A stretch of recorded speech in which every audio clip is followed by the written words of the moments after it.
अस्सलाम वालेकुम, मैं हूं आबिद अंदलीब। नाजरीन, आर्मी चीफ की अपॉइंटमेंट का मामला एक दफ़ा फिर इल्तवा का शिकार हो गया है। बड़ी इंपॉर्टेंट खबरें। एक खबर तो ये है कि ये मामला अब 26 से पहले किसी सूरत भी हल नहीं होगा। ये बहुत अहम खबर मैं आपको दे रहा हूँ। हुकूमत इस पूरे प्रोसेस में कोई बहुत बड़ा ब्लंडर कर सकती है। इसी चीज़ के ऊपर बात करेंगे। असम्बली क्यों मूव नहीं हो रही, इसके ऊपर 3-4 जो तनाज़ात हैं वो क्या हैं।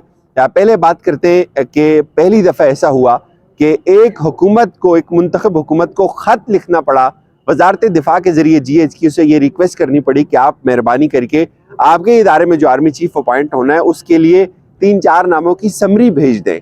ऐसा बहुत कम देखा गया है। और अब जब वो ख़त चला भी गया, उसके बावजूद भी आज उस ख़त के ऊपर कोई प्रोसेस नहीं हुआ, कोई जवाब नहीं आया। दूसरे लफ्ज़ों में मैं अगर ये कहूँ कि GHQ ने हुकूमत के प्राइम मिनिस्टर ऑफिस के ख़त को कोई घास नहीं डाली, कोई उसको वेटेज नहीं दिया, तो बिल्कुल ऐसा ही है।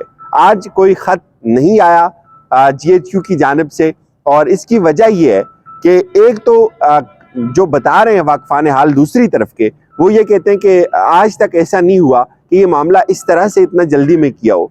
उमूमी तौर पे हमेशा यही देखा गया है कि जब भी किसी आर्मी चीफ ने अपॉइंट होना होता है तो उसका प्रोसेस सिर्फ 2 या 3 दिन पहले शुरू होता है, और उस 3 दिन के अंदर अंदर ये सारा प्रोसेस अपने इंजाम तक पहुंचता है। अब हुकूमत ने इसको जल्दी करने की क्यों कोशिश की, या हुकूमत इससे पहले ये ऑप्टिक्स क्यों देती रही कि ये मामला सितंबर से शुरू हो जाएगा, नवंबर के पहले हफ्ते से शुरू हो जाएगा, दूसरे हफ्ते में शुरू हो जाएगा, इस तारीख से शुरू हो जाएगा। ये सारी चीज़ें ऑन द रिकॉर्ड है।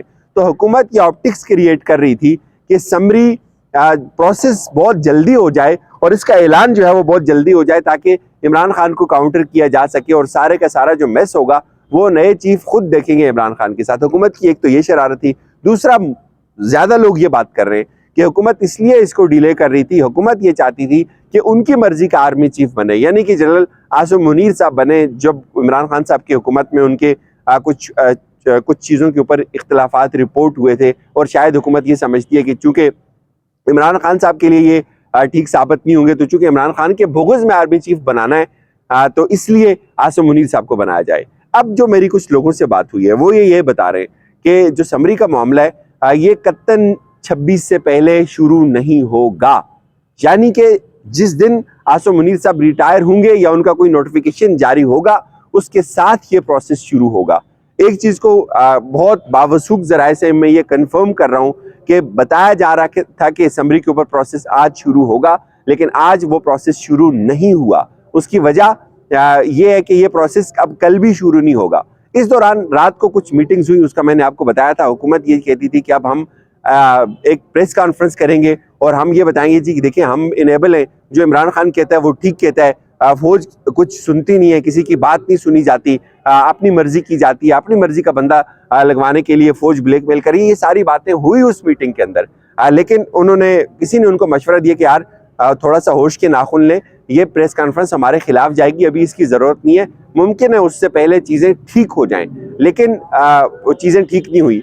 बहुत ज़्यादा लोगों को आज उम्मीद थी, आज कुछ मुलाकातें भी हुई प्राइम मिनिस्टर ऑफिस से। कुछ लोगों ने ये भी कहा जी कि अब समरी लेने के लिए मुमकिन है वज़ीर-ए-आज़म साहब को खुद जाना पड़े बाजवा साहब से मिलने के लिए। अब ये भी बताया जा रहा है कि वो भी कोई बैरून मुल्क दौरे के लिए भी जाना है। ये एक क्योस बन गया है। अनफॉर्चुनेटली ये क्योस होना नहीं चाहिए था, इतनी हाइप इसको मिलनी नहीं चाहिए थी, लेकिन अब जाहिर है मिल रही है।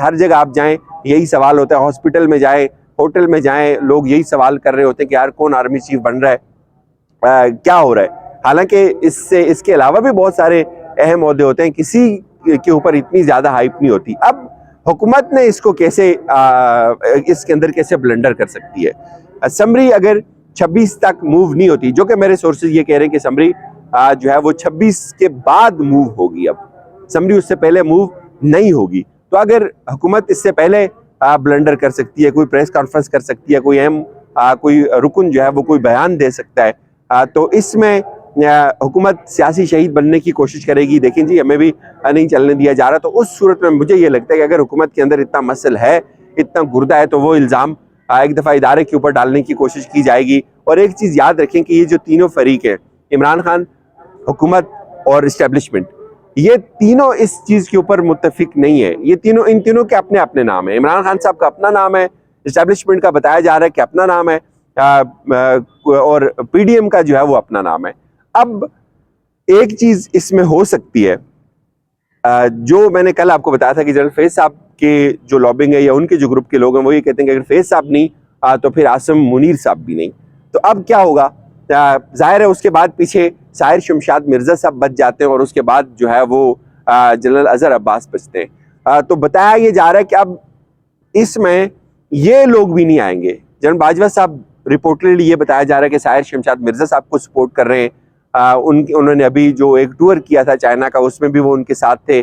उसके अलावा जो जनरल अजहर अब्बास साहब हैं, जो बाजवा साहब ने कुछ अमेरिका के कुछ दौरे किए थे उसमें वो उनका हिस्सा थे। उसके बाद जो पीछे बच जाते हैं जनरल नोमान और जनरल आमिर। तो बताया ये जा रहा है कि अगर ये कन्फ्लिक्ट, ये क्राइसिस बढ़ जाता है तो मुमकिन है ये जो कुरा फाल है इन दो नामों में से किसी एक का हो सकता है। कुछ लोग ये बता रहे हैं। लेकिन इस वक्त अगर ये प्रोसेस शुरू होता है 26 के बाद, यानी कि 27 को अगर आसिम मुनीर साहब रिटायर हो जाते हैं तो वो जाहिर है उस असम्बली का हिस्सा नहीं होंगे और कोई ऐसा प्रेसिडेंट नहीं है कि वज़ीर आज़म ने कोई ऐसा नाम असम्बली के बाहर से तजवीज़ किया हो। यानी कि एक तरफ आप इदारा जो है वो आसिम मुनीर साहब की फेयरवेल कर रहा हो, उनको अलविदा कर रहा हो, और दूसरी तरफ से जो है वो शहबाज शरीफ साहब उनको आर्मी चीफ अनाउंस कर लें। जैसे कि बहुत सारे इंप्रेशन मिले कल रात के टॉक शो से, कुछ सियासतदानों ने ये बात की कि आर्मी चीफ जो है वो ज़रूरी नहीं जो समरी वहाँ से आए उस समरी के अकॉर्डिंग होगा। तो ये इस नून लीग की हुकूमत का इतना मसल नहीं है, ये इतना बड़ा रिस्क नहीं ले सकती। और ये अगर ये रिस्क लेंगे तो जाहिर है गन पड़ेगा तो इसका ज़्यादा इल्ज़ाम मुझे ये लगता है कि अगर ये क्राइसिस इस लेवल पे पहुँच गया तो फौज के ऊपर ज़्यादा इल्ज़ाम आएगा। फौज के ऊपर इसलिए आएगा कि ये अपनी मर्जी कर रहे हैं, ये हुकूमत को बीच में से सिंपैथी गेन करने का एक मौका मिल जाएगा, वो शहीद बनने का एक मौका मिल जाएगा, वो रोना पीटना शुरू कर देंगे कि हमारी ऑफिस की कोई वुकत नहीं है, हमारी कोई बात नहीं सुनी जाती। और ये इसके बहुत कम चांसेस हैं। लेकिन ये ज़रूर है कि अगर ये मामला स्मूथ होता है, 27 के बाद शुरू होता है, तो 27 के बाद ये 5 अगर नाम आते हैं तो अब ये इस चीज़ को भी आप जहन में रख लें। जाहिर है अगर इख्तिलाफ इस वक्त समरी भेजने और हुकूमत के दरमियान है, यानी कि इस्टेब्लिशमेंट और हुकूमत के दरमियान है, तो फिर ये सिर्फ उन दो लोगों का हो सकता है। एक हुकूमत के लोग जिस शख्स को चाहते हैं उनका हो सकता है, और जो दूसरा जो इस्टेब्लिशमेंट के जनरल बाजवा जिनका नाम चाहते हैं उनका हो सकता है। तो जाहिर है अगर 27 के बाद समरी आती है तो गवर्नमेंट ने तो अपना माइंड दे दिया कि वो सीनियर मोस्ट की बात कर रहे हैं, आसिम मुनीर साहब की बात कर रहे हैं, वो तो उस लिस्ट में से बाहर निकल जाएंगे। और उसके बाद क्या होगा, फिर उसके बाद जो सीनियरिटी लिस्ट है एक दफ़ा फिर मुरतब होगी, तो उसमें फिर साहिर शमशाद मिर्जा साहब पहले नंबर पर आएंगे। अगर 5 लोगों की आती है तो फिर उसमें जो पहले 2 लोग होंगे, जाहिर है हुकूमत के पास जब समरी आ जाएगी तो फिर ये सरासर हुकूमत का इख्तियार होगा कि उन्होंने किसके ऊपर दस्तखत करना है। तो फिर मुमकिन है वो साहिर शमशाद मिर्जा साहब के भी नाम के ऊपर भी दस्तखत ना करें, और दूसरे जो उनके बाद हैं जनरल अजहर अब्बास उनका भी उनके नाम को भी फाइनल ना करें। तो फिर बताया जा रहा है कि इस सूरत में जो कुरा फाल है वो जनरल आमिर का हो सकता है या जनरल नोमान का हो सकता है। ये क्राइसिस इस वक्त मौजूद है। बहरहाल आखिर पे मैं ये ज़रूर कहूँगा, नवाज शरीफ साहब को लंदन क्यों छोड़ना पड़ा, ये भी बहुत अंदर की खबर है। नवाज शरीफ साहब का जी वीज़े का मामला था, उनका वीज़ा रिन्यू नहीं हो रहा था और उनको वीज़ा एक्सटेंड नहीं किया गया, और उसके लिए ये ज़रूरी था कि वो उसको छोड़ें, उस मुल्क को छोड़ें और दोबारा एंट्री करवाएं। तो ये भी बताया जा रहा है, मैंने पूछा जी कि क्या नवाज शरीफ साहब को अब दोबारा वीज़ा मिल जाएगा लंदन का, तो बताया जा रहा है कि लंदन वाले उनसे बड़े तंग हैं। उसकी वजह ये कि जो कुछ उनके घर के सामने होता है वो सिक्योरिटी के ऊपर काफ़ी ज़्यादा खर्चा आ रहा है उनका, और वो एक जो सराउंडिंग्स में लोग हैं वो इससे बहुत ज़्यादा डिस्टर्ब हैं, वो बार बार कंप्लेन करते हैं। तो अब लंदन अगर नवाज शरीफ को मजीद होस्ट करना चाहते हैं तो जाहिर है ये भी कुछ गिव एंड टेक के ऊपर होगा, इतनी आसानी से ही नहीं होगा। मुझे इजाज़त दीजिए, अपना ख्याल रखिएगा, खुदा हाफिज़।